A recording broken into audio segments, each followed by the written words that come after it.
जितनी भी क्लासेस की हैं आई होप आपने अभी तक देख ली होंगी, नहीं देखी है तो देख लीजिए क्योंकि आपको अगली क्लास में उसकी जरूरत पड़ेगी। इस प्रोग्राम का बेस्ट यूज करने के लिए जो वीडियोज है यूट्यूब पे हम दे रहे हैं, just you watch those videos. जो हैंडआउट्स, जो प्रीलिम्स का कंटेंट है, ये आपको civil services with Nilesh app पे मिल जाएगा। एंड्रॉइड में है तो आप civil services with Nilesh app download कर लीजिए एंड वहां पे आपको कई सारे इससे रिलेटेड कंटेंट आपको मिलेंगे। iOS पे है तो माई इंस्टीट्यूट ऐप डाउनलोड कर लीजिए, ऑर्गेनाइजेशन कोड यूज कर लीजिएगा फेकुक and you can log in. So information you will be getting on the Telegram की ये क्लासेस कब हो रही हैं, तो टेलीग्राम को ज्वाइन करना मत भूलिएगा, that is civil services with Nilesh. यहाँ पे हम बहुत ही जल्दी एक अकाउंटेबिलिटी शीट भी शेयर करेंगे जो आपको ट्रैक करने में हेल्प करे। कमिंग नेक्स्ट, तो एम्बेलिशमेंट की बात हो रही थी, you will never get a second chance to create the first impression. तो what is embellishment? It is simply लीपापोती है। मेकअप industry is a लीपापोती industry, fashion industry is a लीपापोती industry, this is also a लीपापोती industry, but है तो है, क्या कर सकते हैं। So you enhance answer with the value adding elements. How? आपका गोल क्या होता है? हमारे आंसर ज्यादा स्ट्रक्चर्ड होने चाहिए। यहाँ आपका फैशन क्या है, यहाँ का मेकअप क्या है, आपके आंसर ज्यादा स्ट्रक्चर्ड होनी चाहिए। स्ट्रक्चर्ड होंगे तो विजुअली वो साफ सुथरे दिखेंगे। अब कंटेंट वाइज देखे, दो बच्चों के कपड़े, एक के कपड़े गंदे हैं, एक के कपड़े निरमा पाउडर से धुला हुआ है। ठीक है, आजकल वैसे सर्फ एक्सेल वाले बहुत लोग हैं, बट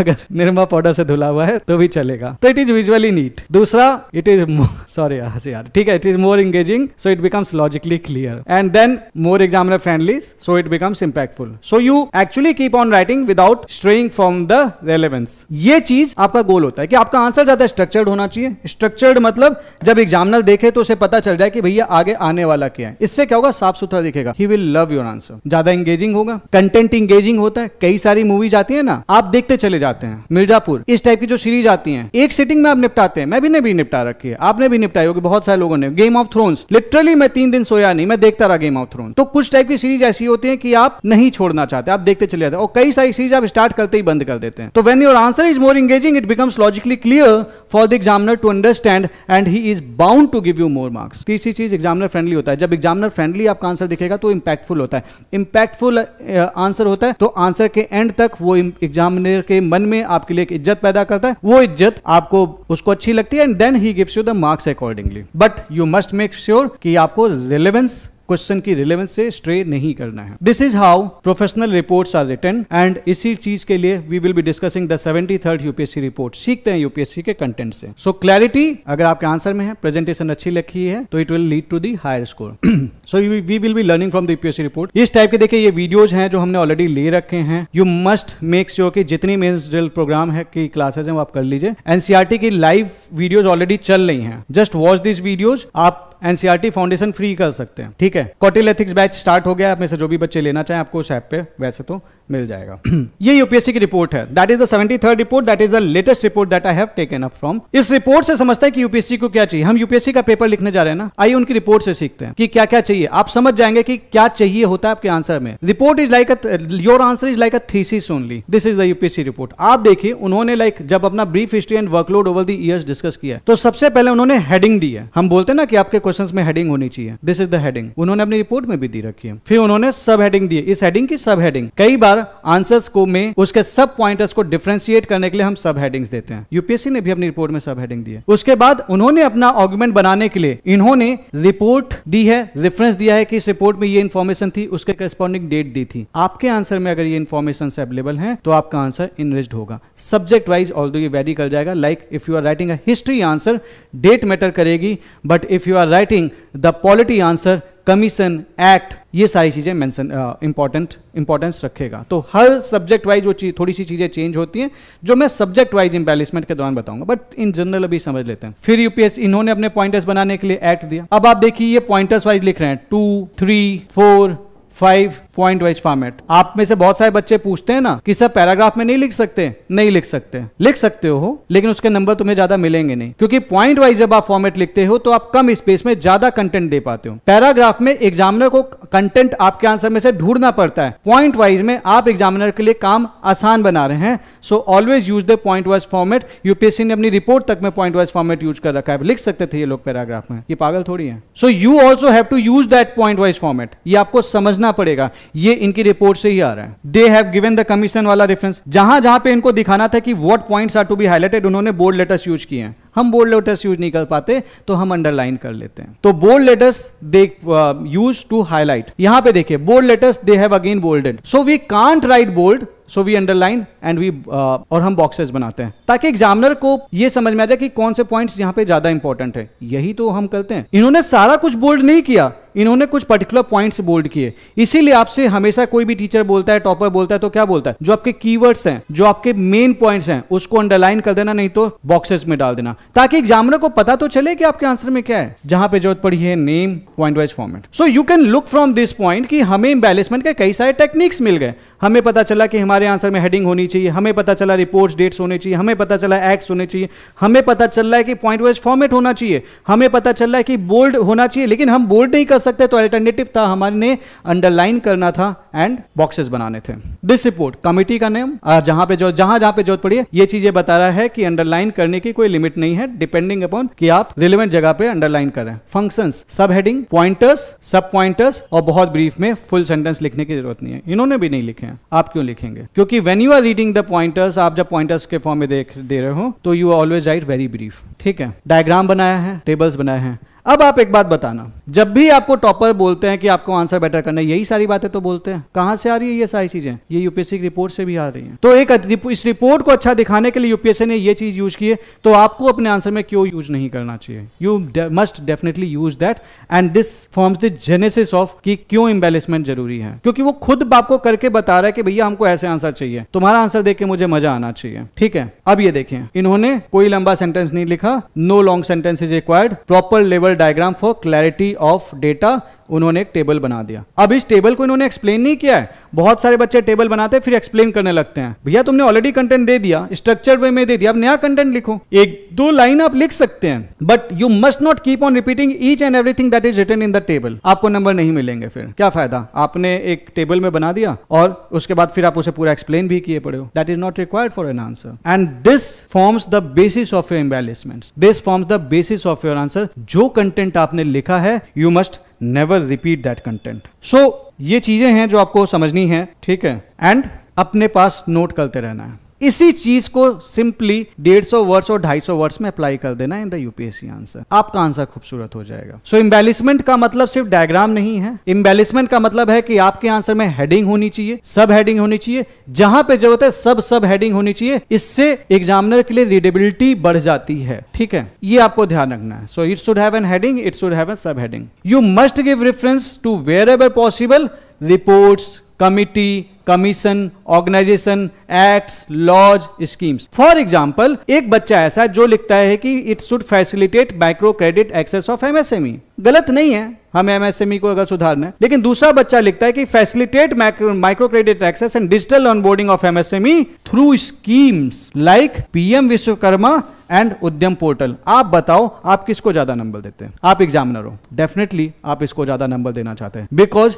इन्होंने लिखा है बट ये हवा में लिखा है। गलत नहीं है कंटेंट, बट इन जनरल लिखा है। इन्होंने लिखा है इस कंटेंट को एक स्पेसिफिसिटी के साथ। He wrote a specific content. इसके चलते एग्जामिनर को समझ में आएगा that you know more, you know it better. एक स्टूडेंट ने ये लिखा है हेल्थ सेक्टर के लिए, India has limited the trans fat in oil and fat for health. India has limited the trans fats in oils and fats for health. ये चीज एक स्टूडेंट ने लिखा है। लेकिन एक दूसरा स्टूडेंट वो क्या लिखेगा? India enforced 2% limit on the trans fat in oil and fats in 2022 under Food Safety and Standards Prohibition and Restriction of Sales Regulation 2021. What do you think? दोनों तो एक ही बात बोल रहे हैं ना, अल्टीमेटली इफेक्ट तो एक ही है, लेकिन एक ने यहाँ पे रेफरेंस दे दिया, परसेंटेज बता दिया और बता दिया किसके अंडर में ये किया है, और एक ने सिंपल एक जनरल लिख दिया। किसको नंबर देंगे आप? सोच के देखिए। ठीक है, आप इसको ज्यादा नंबर देंगे। Now according to the economic survey 2024-25 कोई स्टेटमेंट लिख रहे हैं और इससे पहले आपने लिख दिया अकॉर्डिंग टू इकोनॉमिक सर्वे, या फिर the NITI Aayog report on water crisis highlight. जब आप इस तरीके के स्टेटमेंट्स यूज करना शुरू करते हैं तो आपके नंबर बढ़ना शुरू होते हैं। कभी कभी ऐसा भी होगा आपके पास कंटेंट आएगा, डेटा नहीं होगा, बट इन जनरल एक स्टेटमेंट लिखना चाह रहे होगे, उसके आगे थोड़ी समझदारी भी आप दिखा सकते हो। कैसी समझदारी? समझदारी ये कि आपने लिख दिया भाई एज पर द हू रिपोर्टिंग जनरल स्टेटमेंट लिख रहे हो फॉर द हेल्थ कि हमें ये चीज करनी चाहिए, हमें लाइक स्मोकिंग छोड़नी चाहिए, हमें लाइक दारू नहीं पीनी चाहिए वगैरह, जो भी लिख रहे हो फॉर द हेल्थ पर्पज, तो आप लिख दिया as per the report of WHO या फिर NITI Aayog report for the health etcetera. कुछ लिख के आप इस टाइप के भी इम्बेलिशमेंट्स कर सकते हो, जो these are called the safer embellishments. ये कुछ ऐसा है कि आपको किसी मीटिंग में जाना था, बॉस ने बोला था कि भैया जिलेट वाले से सेव कर लेना, मतलब जिलेट वाला यूज कर लेना ब्लेड, और आपके पास था नहीं, आपके पास था टोपाज वाला ब्लेड। काम तो वही कर रहा है ना, लगा दो, कोई दिक्कत नहीं है, लेकिन एटलीस्ट आप क्लीन सेव होके चले जाओगे तो नंबर मिल जाएंगे, ठीक है। So something like that you have to do in the embellishments. Sometimes आपके पास स्ट्रेट आंसर्स होंगे, स्ट्रेट पॉइंटर्स होंगे, एंड समटाइम्स नहीं होंगे, तो आप इस तरह से थोड़ी सी समझदारी वाला एम्बेलिशमेंट कर सकते हो, जो मैं आपको सिखा भी दूंगा, ठीक है। Underlining and boxes, keywords, points popup like constitutional morality, as per Niti आयोग एटसेट्रा, इस टाइप से चीजें आप क्या कहते हैं जब आता है, तो ये जो आपके कीवर्ड्स हैं, these are the point popups, दिखने चाहिए अलग से। पॉपअप कब करेगा? जब आप इसे अंडरलाइन करोगे या फिर आप इसे रेक्टेंगल, स्क्वायर्स वगैरह में डालोगे। इन जनरल रेक्टेंगल्स में आप डालते हो, ठीक है। पॉइंट वाइज फॉर्मेट जहां पे भी पॉसिबल है। अवॉइड पैराग्राफ, पैराग्राफ बिल्कुल यूज नहीं करना है, यूज वहीं करना है where you don't have an option, otherwise always write in point wise. In fact this is equally applicable to even your optionals, depending upon the optional definitely itself. Then always use the table for clarity. Comparative points table में sharper दिखते हैं, like fiscal policy and monetary policy, इनके बीच मुझे difference दिखाना है। अच्छा, यहाँ पे भी दो चीजें, better pointers। एक बच्चे ने पूछा है, remembering data and using it correctly is a huge task, I forget a lot. मैं आपको इसका रीजन बताता हूं Edwin, because you learn a lot of points. Like India की, लेट्स से कि अगर मुझे कुछ हेल्थ के लिए कोई रिपोर्ट वगैरह है, या फिर लाइक इंडिया की ग्रोथ रेट कितना है, अब हम जितनी भी ऑर्गेनाइजेशन है सभी का डेटा उठा लेते हैं। कोचिंग वाले क्या करें, इसका भी डेटा दे दिया, इसका भी डेटा दे दिया, 10 ऑर्गेनाइजेशन का डेटा दे दिया, आप किसका डेटा तुम याद रखोगे? लेकिन हर एक थीम के लिए एक दो डेटा सेलेक्टिव डेटा अगर आपने रख रखा है तो आपको फिर भी याद हो जाएगा। आप देखिए, ऐसा तो नहीं है कि जो कंटेंट आप पढ़ रहे हैं उसमें एक्सेस डेटा दे दिया गया है, आपको ओवरफ्लो, मतलब दैट इज द ओवरफ्लोन कंटेंट।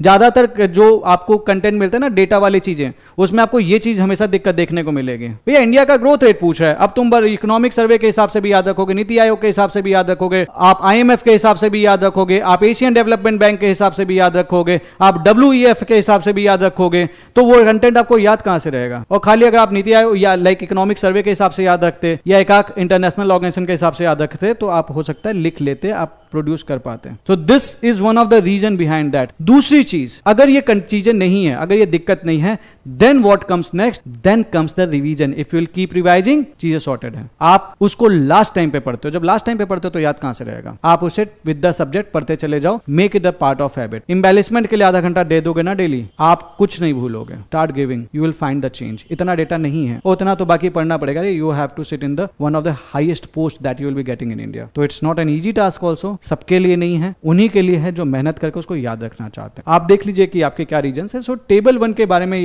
बात कर रहे थे कि जब एक तरीका यह था कि मुझे monetary policy and fiscal policy के बीच में डिफरेंस बताना था। I can write like this, we normally draw the tables like this. गलत नहीं है, अच्छा है, पैराग्राफ से अच्छा है, पॉइंटर से अच्छा है। बट जब मैं डिफरेंस बताता हूं तो मैं नॉर्मली यहां जो लिखता हूं इसके अपोजिट लाइन यहां पे लिखता हूं। तो इसका मतलब I have a basis also, कि मैं वो डिफरेंस किस बेसिस पे बोल रहा हूं। फॉर एग्जांपल, जब मैं यहाँ पे रेपो रेट, RRR और CRR लिख रहा हूँ और यहाँ पे टैक्सेस सब्सिडीज बोल रहा हूँ, तो I will be basically referring to their main tool. तो मैंने क्या किया, एक तीसरा कॉलम भी हमेशा रखूंगा आगे से, that I will be including the basis. कई बार पॉइंट्स के बीच में डिफरेंस लिखते समय मेरे को इधर से इधर दिमाग में नहीं जाता। आप पहले ये बना लीजिए, इसके लिए स्पेस छोड़ दीजिए, उसके बाद जब आपने लिख लिया उसके बाद ये बेसिस को फिल कर दीजिए खाली। You will and up getting the good scores, you will and up getting the good scores. तो ये टेबल अच्छा है, ये बेहतरीन है नंबर लाने के लिए।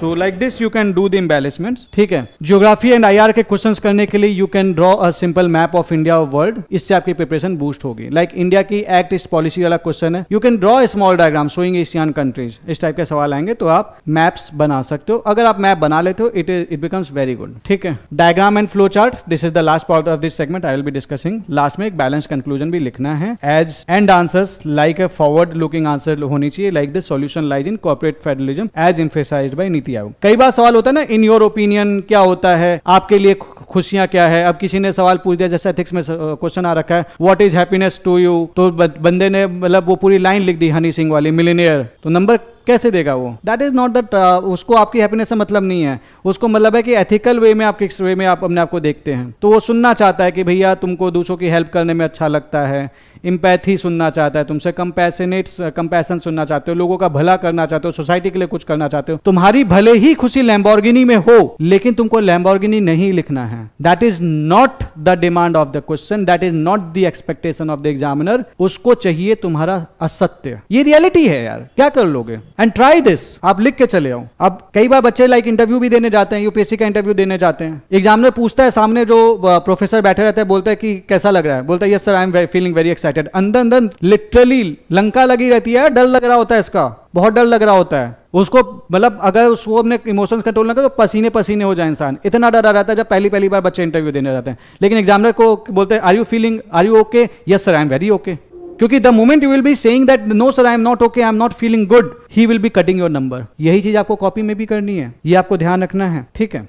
सो सब्जेक्ट वाइज इंपेलिशमेंट्स हम अब डिस्कस कर लेते हैं, you must note for each. अच्छा, गौरव सर की ये क्लासेस चल रही हैं फॉर द करंट अफेयर्स। तो आप ना बहुत सारे छोटे छोटे टॉपिक्स हैं जिसपे आपको कंफ्यूजन होते रहते हैं। तो like one nation one subscription scheme, he is actually discussing it in it a very detailed manner. तो आपका बेस बन जाएगा। आप इन वीडियोस को ना 10 मिनट 15 मिनट के बहुत बड़े वीडियोस नहीं होते कई सारे, और कुछ आधे घंटे के भी वीडियोस होते हैं, बट लाइक जैसे here he have discussed India Japan relations, like why is Ukraine conflict being called the Modi's war, और जो भी रेलेवेंट टॉपिक्स हैं, he is making the content, that content will be very much relevant for your mains in the upcoming mains and prelims में भी काफी help करेगा। कोई topic को इन डेप्थ समझना है, then you must keep on watching these videos are coming on the channel regularly and that is free, तो उसको देखते चलिए, ठीक है। इम्बैलिशमेंट ब्रेकअप, और इसी ब्रेकअप के अकॉर्डिंग हमारी क्लासेस भी आएंगी, the geography, Indian society, art and culture, history. इनके इम्बैलिशमेंट सबके अलग होते हैं क्योंकि इनकी डिमांड्स अलग हैं। इसमें आई will be doing that, I will be telling you कि भाई ज्योग्राफी के आंसर्स में किन चीजों का ध्यान रखना है, इंडियन सोसाइटी का किन चीजों का ध्यान रखना है, किस टाइप के आप रिपोर्ट यूज कर सकते हो, आर्ट एंड कल्चर में किन चीजों का ध्यान रखना है, हिस्ट्री में किन चीजों का ध्यान रखना है, इसी तरीके से polity, governance, social justice, international relation, like GS3 economy, environment, disaster management, science and technology, internal security, GS4 theory case study. So this will be covered with the subject when we will be taking it up. अभी नहीं लेंगे हम इसे subject wise इम्बैलिशमेंट, जब मैं इनकी theoretical class लूंगा। I have already taken for art and culture, the next class will be the live answer writing of this art and culture, whereby I will be teaching you a lot of content. वो अलग scene है, ठीक है। So like this program will be running and as per the need of the subject, कहीं पे 3 classes, कहीं पे 4 classes, कहीं पे सिर्फ 2 क्लासेस होंगे। तो we were making yesterday, हम बना रहे थे, तो this class will nearly involve 45 to 50 classes, but I will finish them. And these classes will form the base of, आपको ये काफ़ी हेल्प करेंगे। एंड जैसा कि मैंने आपको बताया, दिस प्रोग्राम इज फ्री, कर लेना। फ्री है बट अच्छा है, सारी फ्री की चीज़ें खराब नहीं होती। जब मैंने सीसेट पढ़ाया था, बहुत सारे बच्चों को ये लग रहा था कि सीसेट पढ़ाएंगे सर तो अच्छे से नहीं पढ़ाएंगे। दैट रिमेन्स, दो वो 2 साल पुराने video, they remain far better than many of the paid courses that are being run in India. So ये प्रोग्राम भी कुछ वैसा है। आप में से जो बच्चे इसको ऑलरेडी कर रहे हैं, you would have started getting the vibes. कुछ इम्बैलिशमेंट के बारे में कॉमन मिसकंसेप्शन से आपको ध्यान रखना है। Embellishment is not about bluff and fluff. अब बोलो सर एकदम फ्लावरी लैंग्वेज में लिखूंगा, इतना भयंकर वर्ड लिखूंगा कि एग्जामिनर को डिक्शनरी खोलनी पड़ जाए। जिस दिन एग्जामिनर को आपका आंसर देख के डिक्शनरी खोलनी पड़ गई, उस दिन वो आपको यूपीएससी से आउट कर देगा। उसको नहीं खोलनी है डिक्शनरी, उसको डिक्शनरी खोलने पे मजबूर मत करो। स्टेटमेंट सिंपल रखो। I have always told you one formula, that is the KISS formula. Keep it short and simple, always remember, keep it short and simple, always remember this formula, this always works. अब ये तो मतलब relationship में भी work करता है। Relationship में like when I have seen, मतलब कई बार ना कपल्स होकर बड़े फाइट करते रहते हैं, तो होता क्या है कि they keep on over explaining themselves, they keep on over इतना ओवर एक्सप्लेन करते रखते हैं ना, मतलब एक जो कई बार लाइक आगे पीछे घूमते रहते हैं। कहीं पे जा रहे हैं तो मत्था टेकते जाते हैं, कहीं पे किसी गर्ल के घर के आगे से, and they keep on explaining. तो when you do such things, तो ऐसे केस में सामने वाला इंसान आपसे दूर भागता चला जाता है। Keep it short and simple, maintain your dignity. Answer भी डिग्निटी मांगता है आपकी। The moment you will start over explaining, the moment you will start हर एक चीज करना शुरू करोगे, इट वोंट बी वर्किंग, ठीक है। Not excessively quoting, avoid over using quotes and the flowery language. Flowery language नहीं यूज करनी है, रेलेवेंट लैंग्वेज यूज करनी है, that should be as per the question. Not decoration over content, embellishment should support your content, it should not support it. अब ऐसा मत कर देना कि सिर्फ डायग्राम ही डायग्राम भरे पड़े हैं, एकदम टेबल ही टेबल बनाए पड़े, नंबर नहीं मिलेंगे। एक बैलेंस होना चाहिए, 1-2 डायग्राम से भी ज़्यादा मत बनाने लगना 2 पेज में, 1 या 2 बस बहुत है, हो जाएगा नंबर उसमें, ठीक है। Depending upon the question, technical jargons या irrelevant information to appear knowledgeable. बहुत सारे बच्चों की हैबिट होती है कि हम जितना जानते हैं पूरा उल्टी कर देंगे वहाँ पे, वो मत करना। लिमिटेड इन्फॉर्मेशन, जितनी क्वेश्चन के लिए रिलेवेंट है उतना ही करना। तो 3 तरीके एम्बेलिशमेंट्स के, ये तीनों ही आपको अपने आंसर्स में अप्लाई करने हैं। स्ट्रक्चर्ड एलिमेंट्स, अपने आंसर्स को स्ट्रक्चर्ड कैसे करेंगे, bullet wise and number list में लिखेंगे आंसर्स हमेशा। अंडरलाइन करेंगे, सब हेडिंग्स यूज करेंगे। आंसर के जो पॉइंट्स हैं, अब हमने पॉइंटर्स में लिखे हैं, हमें ज़्यादा कंटेंट देना है तो we have to keep it short and clearly defined paragraph. जो भी पैराग्राफ आप लिख रहे हैं दैट शुड बी, क्योंकि पॉइंट का तो छोटा सा पैराग्राफ टाइप का ही लिखते हैं या फिर लाइंस लिखते हैं, तो कीप इट शॉर्ट। ये मत करना कि उसको ओवर एक्सप्लेन कर रहे हैं।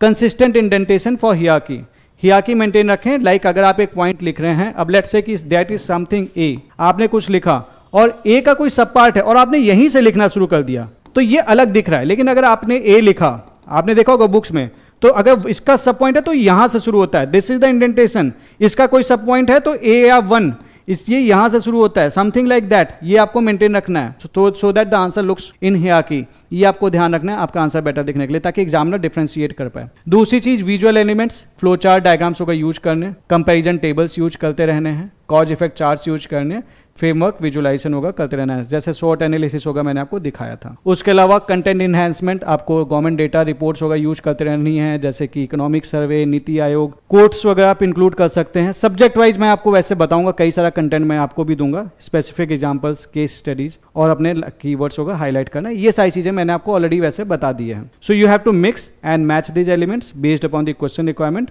और आपकी क्या कंटेंट स्ट्रेटेजी है। क्वेश्चन की जो रिक्वायरमेंट है उसके अकॉर्डिंग आपको इसको मिक्स एंड मैच करना है।